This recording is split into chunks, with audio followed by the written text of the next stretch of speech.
à toutes et à tous et bienvenue dans ce 4e épisode de Mieux, le podcast sur le monde du travail et l'expérience collaborateur.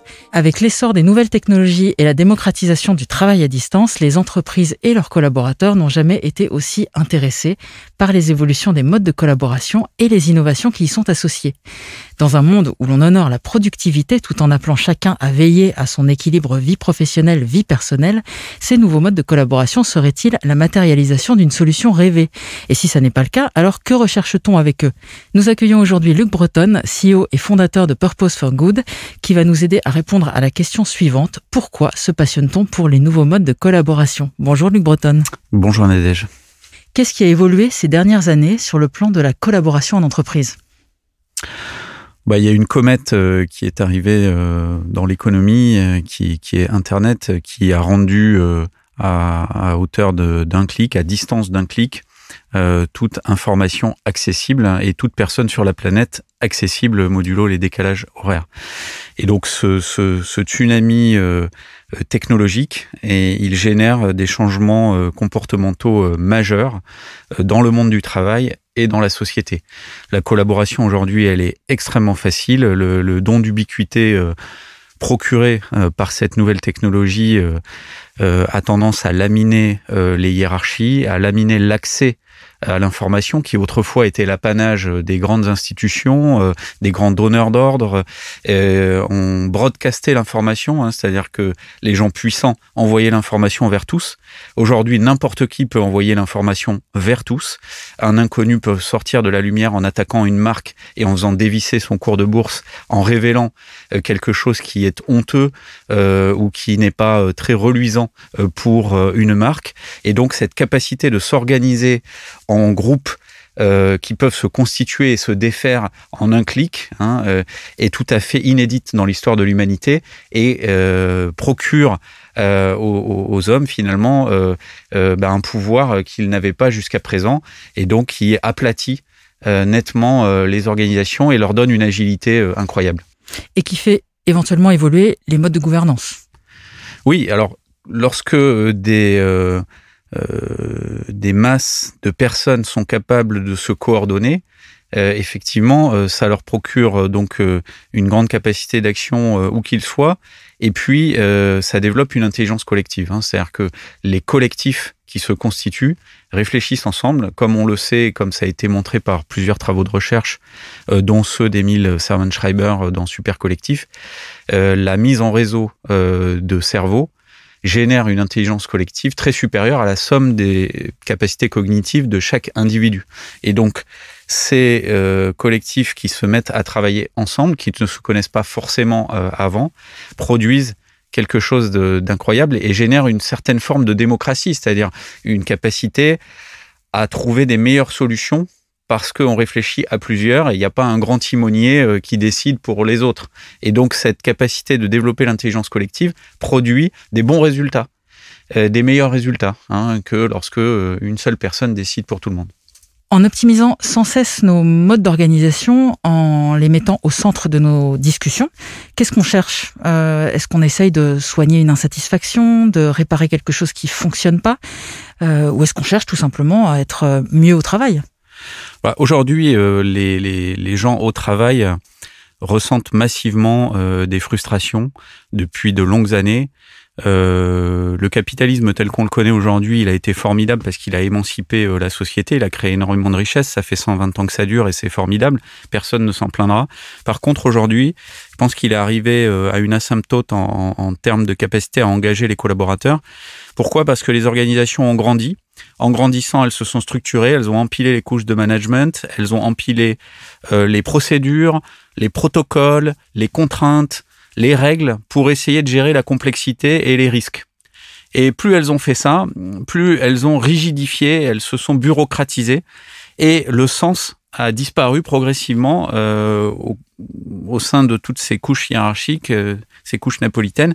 Et les gens au travail se sont retrouvés comme avec la perception d'être un maillon d'un mécanisme général qu'ils ne comprennent plus vraiment. Et quand ils rentrent chez eux le soir, ils se disent « mais à quoi ça a servi ce que j'ai fait ? Est-ce que ça a un impact ?» La réponse est massivement non. Il y a énormément d'études dont dont certaines extrêmement récentes qui montrent qu'à plus de 80%, les salariés, s'ils ne sont pas désengagés, clairement ne sont pas engagés. Et donc ça, c'est quand même extrêmement inquiétant. Et ça procède de cette bureaucratisation rampante dans les grandes organisations et aussi le développement de la culture du petit chef manager qui est en commande et en exécution de tâches et qui, en gros, ne reconnaît pas vraiment la capacité de ses collaborateurs à innover, à être créatifs, à décider par eux-mêmes, puisqu'ils sont en charge et qu'ils font. Ce sont des doueurs, des faiseurs. Et donc, ce qu'on voit apparaître, et c'est l'objet du livre que j'ai sorti fin 2020 avec mes co-auteurs Philippe Pinault et Olivier Tranois, qui s'appelle l'entreprise nouvelle génération, on voit se développer partout dans le monde. On a fait cette enquête d'investigation dans 30 pays et en fait, on a répertorié des entreprises qui ont ces caractéristiques d'entreprises de nouvelle génération dans 40 pays, ce qui est colossal. En fait, c'est une lame de fond planétaire pour trouver des nouvelles formes d'organisation qui remettent l'humain. Alors, c'est pas creux de remettre l'humain au centre, ça veut dire remettre l'intelligence humaine de chacun au centre. Nous sommes tous, à titre privé, des entrepreneurs. En réalité, on gère notre famille. Si nous n'avons pas de famille très structurée, on gère à minima notre logement, la façon dont on se nourrit, dont on gère nos activités, notre agenda, etc. Donc, on est responsables tous structurellement, by design. Et donc, pourquoi, lorsqu'on franchirait la porte de l'entreprise, on perdrait nos capacités d'initiative, de créativité et à résoudre des problèmes? Ben évidemment qu'on a ces capacités. Et donc, de la même manière que lorsque j'étais au lycée, probablement vous également, vous utilisiez votre machine à calculer à 20 ou 30% de ses capacités, eh bien, les salariés ont le sentiment qu'une fois qu'ils sont dans l'organisation, dans l'entreprise, on utilise leur capacité intellectuelle très peu finalement, de façon marginale. On leur dit ce qu'ils ont à faire, on vérifie qu'ils le font bien, et plus ça va, et on le voit d'ailleurs dans les outils de Microsoft, par exemple, qui avait placé un mouchard qui devait contrôler exactement comment travaillaient les gens. Là, j'entendais ce matin à la radio que Amazon avait aussi mis des capacités de suivre les activités extrêmement précises des livraisons et des livreurs, etc.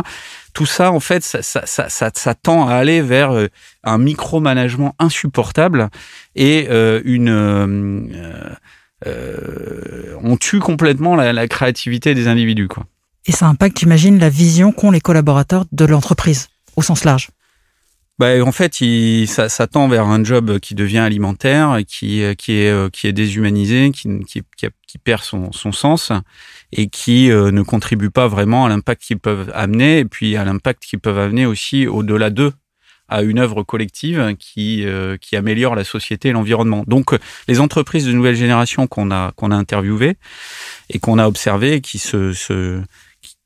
dont vraiment le mouvement s'amplifie extrêmement fortement, on pense qu'on est au début d'une exponentielle, favorise les gouvernances collaboratives qui distribuent l'autorité autour de cercles et de rôles. Vous avez même des logiciels aujourd'hui comme la plateforme Hola Spirit qui vous permet de décrire votre organisation non plus comme la pyramide hiérarchique que l'on connaît tous, avec l'organigramme magnifique, avec cette subordination de personnes. Il y a toujours une hiérarchie dans les entreprises nouvelle génération. Il y a toujours une forme de management qui s'apparente plus à du leadership, mais on est sur une hiérarchie beaucoup plus plate et une hiérarchie d'équipe et non plus de subordination de personnes. Et la relation qui, jusqu'à présent, était de parent à enfant entre le manager et le managé passe à parent ou adulte à adulte. Je préfère cette formule personnellement. Et en fait, c'est le cas. Nous sommes tous en entreprise, comme dans notre vie personnelle, des adultes. Et il n'y a aucune raison qu'on se parle comme à des enfants ou qu'on réfère à un parent lorsqu'on passe le seuil de l'entreprise. Et donc, ces nouvelles formes de gouvernance, par rôle et cercle, John Kotter, qui est probablement le marketeur vivant le plus connu au monde, célèbre professeur d'Harvard et qui a publié un certain nombre de best-sellers, dont son dernier livre Accelerate, explique que le futur, ce sont ces réseaux d'équipes, a network of teams, qui peuvent être tout à fait en cohabitation avec la pyramide hiérarchique. Moi, je suis pas un révolutionnaire, je suis pas en train de dire qu'il faut casser la pyramide pour passer sur le réseau d'équipe du jour au lendemain. De toute façon, ça ne marche pas, ça ne fonctionne pas dans les entreprises traditionnelles. Il faut aller sur une déformation lente, progressive, respectueuse des personnes, des organisations et de la culture, du contexte et de la maturité des organisations. Donc, c'est bien une transformation qui va se faire dans le temps. Moi-même, dans mon expérience, j'étais patron de l'innovation produits et services du groupe Orange pendant près de 7 ans et j'ai fait une carrière assez longue dans ce groupe. J'ai eu la chance de pouvoir mener ce genre de transformation. Ça prend du temps. Il faut s'appuyer sur les gens qui sont prêts à le faire. C'est par des stratégies peau de léopard, c'est-à-dire on commence avec des champions, entre guillemets, qui sont les gens plus réceptifs à ce type d'organisation agile à l'échelle, et on va leur donner la possibilité de le faire, on va les protéger, ils vont se planter, ils vont réussir des choses, ça n'est pas un long fleuve tranquille, ils vont itérer, et petit à petit, ils vont trouver leur voie. Par contre, c'est un chemin one-way ticket, hein, c'est un chemin... duquel, en général, de mon expérience en tout cas, et de l'expérience des gens que j'ai interviewés, on ne revient pas parce que on n'a pas envie de régresser. C'est-à-dire que ce qui est perçu par les collaborateurs, c'est quand même un progrès de redonner le pouvoir à ceux qui font, plutôt qu'à ceux qui imaginent ce qu'il faudrait faire. Et donc, déléguer le pouvoir au plus près de ceux qui font et de ceux qui conçoivent la relation avec le client, par exemple, ou avec les fournisseurs, les partenaires, etc., a énormément de vertus. La frontière vie professionnelle, vie personnelle, dont on parle beaucoup, et qui est indissociable des nouveaux modes de collaboration, est devenue très poreuse. Est-ce inévitable? Et si oui, comment aborder cette question? Je me souviens d'un séminaire de cadres dirigeants avec un psychologue qui nous expliquait que sitôt rentré chez nous, il fallait qu'on ferme la page du livre professionnel et réciproquement en arrivant le matin au travail. C'est juste impossible. Je défie tout le monde de m'expliquer comment il fait. Moi, je ne peux pas. Lorsque j'ai un collaborateur qui m'explique pendant la journée qu'il est en grande difficulté parce qu'il a des problèmes personnels et qu'en plus, au boulot, il a eu des frictions à droite et à gauche et qu'il a des pensées très négatives, eh ben, désolé, moi, je suis humain. Quand je rentre chez moi, il m'arrive d'y penser. Et d'ailleurs, ça me donne des idées pour la suite parce que notre subconscient travaille là-dessus. Et donc, de la même manière, lorsque j'ai besoin de réserver un billet de train ou un billet d'avion ou un mode de déplacement pour un de mes enfants et qu'il s'agit de le faire pendant la journée, je ne vais pas me priver de le faire sous prétexte que je serai au travail et pas à la maison. Donc, tout ça est totalement artificiel. En réalité, je pense qu'il faut faire confiance dans les gens. Il faut les laisser s'organiser. Ils sont tout à fait responsables. Le management par la confiance, c'est un des fondamentaux des entreprises de nouvelle génération. Et bien, ceux qui veulent cesser de répondre à leurs mails le soir, il faut qu'ils aient la possibilité, bien évidemment, de le faire, et le week-end. Ceux qui, au contraire, en ont besoin parce que ça les rassure ou parce que je ne sais pas, également. Moi, je crois qu'il faut des règles, c'est-à-dire vous n'êtes pas censé répondre à cette heure-là, mais ensuite il faut laisser de la marge de manœuvre. Et donc tout ce qui consiste à artificiellement mettre les temps et les personnes dans des cases me semble tout à fait inutile. Donc respecter le droit à la déconnexion, mais éventuellement réintroduire le droit à la connexion. Oui, c'est ça. C'est-à-dire que dans les règles de bon usage de l'entreprise, on peut donner les principes. Ensuite, lorsqu'un client a besoin d'une réponse et que c'est exceptionnel et qu'il faut se mobiliser au-delà des heures de travail, il faut que ça soit possible. Ou lorsqu'un salarié veut gérer un problème personnel pendant son temps de travail, évidemment, si ça ne nuit pas fondamentalement à la marge de l'entreprise, je vois pas ce qui pourrait y être opposé. Donc voilà, il faut être très pragmatique en réalité. Et alors, quel avenir peut-on imaginer pour les modes de collaboration ? La pandémie a accéléré nettement les nouveaux modes de collaboration. Donc le réseau social d'entreprise, par exemple, qui était perçu par certains comme un gadget ou quelque chose qui s'apparentait à un jeu vidéo, est devenu ultra nécessaire du jour au lendemain. Hein. Donc plus personne n'imagine fonctionner uniquement avec ses mails et puis son téléphone. Donc le réseau social d'entreprise, c'est un tueur de mails. Donc il faut, c'est clairement un basique de la collaboration. Ensuite, des plateformes qui vous permettent de vous réorganiser par équipe et non plus sur ce mode de fonctionnement ultra hiérarchique. Et je pense que sur ces bases, on peut avoir un fonctionnement véritablement agile qui développe l'autonomie, la responsabilité, beaucoup de transparence dans tous ces modes de collaboration. On s'aperçoit que tout devient accessible. De toute façon, tout est déjà accessible et tout ce qui n'est pas accessible finit toujours par se savoir. Je pense qu'un des derniers bastions vers la transparence, c'est vraiment la rémunération. Mais en dehors de ça, et on comprend aisément pourquoi on ne peut pas libérer les infos sur la rémunération du jour au lendemain aussi. Et ce qui, pour le coup, est culturel. Oui, il y a absolument. certains pays où c'est complètement transparent. C'est ça. Alors, bon, même dans les pays où il y a beaucoup de transparence sur la rémunération, c'est quand même un sujet qui reste épineux et délicat à traiter. Mais on peut quand même faire beaucoup de progrès. Et en tout cas, la transparence est le corollaire de la confiance. Et donc, l'un ne va pas sans l'autre. Et c'est le principe même de cette révolution industrielle qu'a été Internet, de libérer la transparence. Et donc, il faut se détendre avec ça, quoi. Il faut vivre avec. J'imagine qu'il y a d'autres sujets comme la formation, l'impact positif des entreprises. Comment ça va évoluer, ça ? Alors, ce qui est clair, c'est que tout ce qu'on décrit comme des attributs de l'entreprise de nouvelle génération, donc une raison d'être extrêmement forte, des valeurs qui sous-tendent cette raison d'être, qui sont des valeurs vécues et non pas des posters épinglés dans les salles de réunion. Donc, no bullshit. L'autonomie, la responsabilité, la transparence, la confiance, ce sont des choses un peu orthogonales au command and control traditionnel du management qu'on a appris à l'école. Si tant est qu'on puisse apprendre le management à l'école, je m'inscris totalement en faux avec ça. D'ailleurs, les deux libellés école de commerce et école de management sont assez fallacieux, puisque c'est des deux choses qu'on peut pas apprendre à l'école, c'est des choses qui se pratiquent.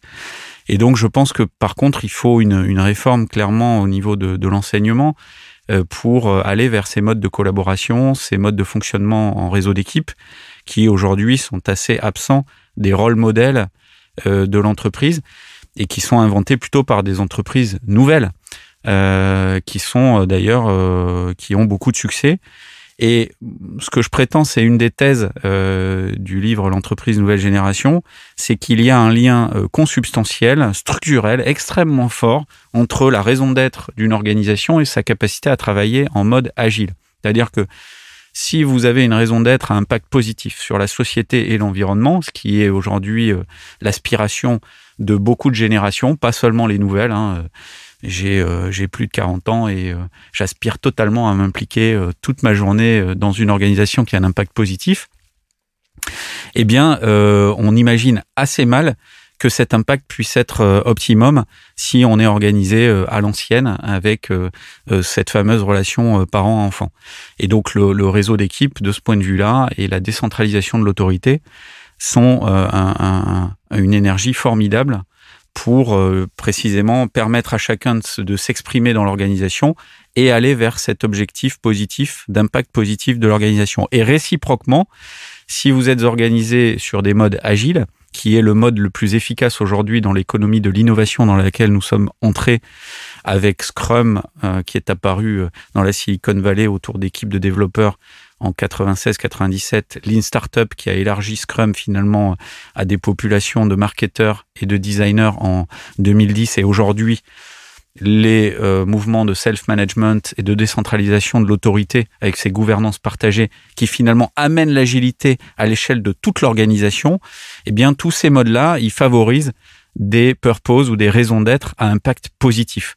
Et donc l'un et l'autre, purpose, raison d'être et organisation agile à l'échelle c'est une des thèses de notre livre, intimement liées. Et puis je terminerai en citant Pascal Demurger, le patron de la Maïf, qui est assez emblématique de ce mouvement de décentralisation de l'autorité et de raison d'être à impact positif. Maïf acteur militant. Et puis, le dernier livre de Pascal Demurger s'appelle « L'entreprise du XXIe siècle sera politique ou ne sera plus ». Sous-entendu, si les organisations économiques, profit ou non-profit d'ailleurs, à but lucratif ou pas, ne s'engagent pas pour résoudre les problèmes de la société et de l'environnement, comme les États aujourd'hui ont un pouvoir qui décroît et puis sont extrêmement endettés, on va vers des crises sociales graves.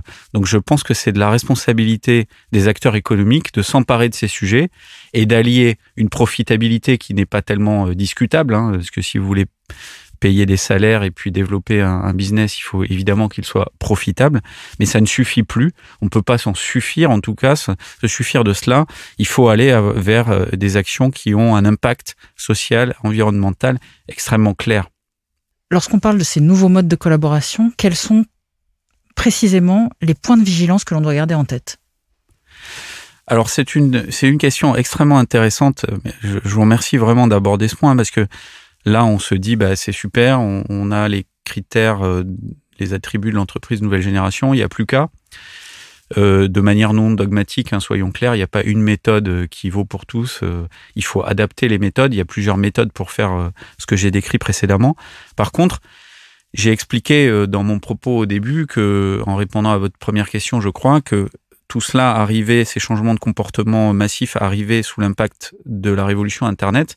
Et de la même manière, la révolution Internet peut produire le pire, puisque moi, je suis quelqu'un d'optimiste, j'aspire à ces nouveaux modes de collaboration qui engagent toutes les forces vives d'une organisation. Et de la même manière, je l'ai précisé en donnant des exemples pour Microsoft et Amazon, on peut aboutir au pire. C'est-à-dire qu'on peut aboutir à une société où finalement tous vos faits et gestes sont traqués, où vous êtes réduit à un être qui est mesuré en permanence dans des scorecards. Enfin bon, une forme de flicage. Un flicage généralisé. La data c'est sympa. Quand ça aide à décider, quand ça aide à imaginer la suite, certainement pas lorsque ça se retourne contre les personnes au travail, ou en tout cas lorsque les motifs ne sont pas au service du développement et de choses positives. Pour conclure, si je reprends le titre de cet épisode, pourquoi est-ce qu'on se passionne et pourquoi est-ce que vous, personnellement, vous passionnez pour les nouveaux modes de collaboration ? Mais de la même manière que je viens de souligner les risques possibles de l'Internet, qui peut aboutir à des dictatures, à des totalitarismes ou à des comportements extrêmement dangereux pour l'humanité. Moi, clairement, je défends le scénario positif, qui est que si on arrive à changer les codes du travail, on peut changer la société. Si ce rapport de parent à enfant devient un rapport d'adulte à adulte, si l'impact positif est intégré dans une part croissante des organisations privées, on peut avoir un engagement de passion au travail. Souvent, en rigolant, je dis la France est championne du monde des associations à but non lucratif. Peut-être est-ce le révélateur de l'ennui que les Français ont au travail. C'est un peu comme les jardins, les petits jardins en Russie, à côté du kolkhoz. Les petits jardins privés étaient florissants, le kolkhoz était très ennuyeux. Et donc je pense que si on arrive à remettre de la passion au travail et des relations qui sont différentes, on peut changer la société. Donc ma raison d'être, c'est changer le travail pour changer la société. C'est très ambitieux, mais c'est, je pense, la dernière disruption du 21e siècle. Internet a disrupté tous les business models, il nous reste à disrupter le management. Merci Luc Breton. Merci Nadège. Le 4e épisode de Mieux, le podcast sur le monde du travail et l'expérience collaborateur, touche à sa fin. Je remercie chaleureusement Luc Breton pour cet échange extrêmement instructif. N'hésitez pas à vous abonner sur votre plateforme d'écoute de podcast préférée, Apple Podcasts, Deezer, Spotify, Pocket Casts, Podcast Addict, pour découvrir tous les épisodes de notre podcast. À bientôt.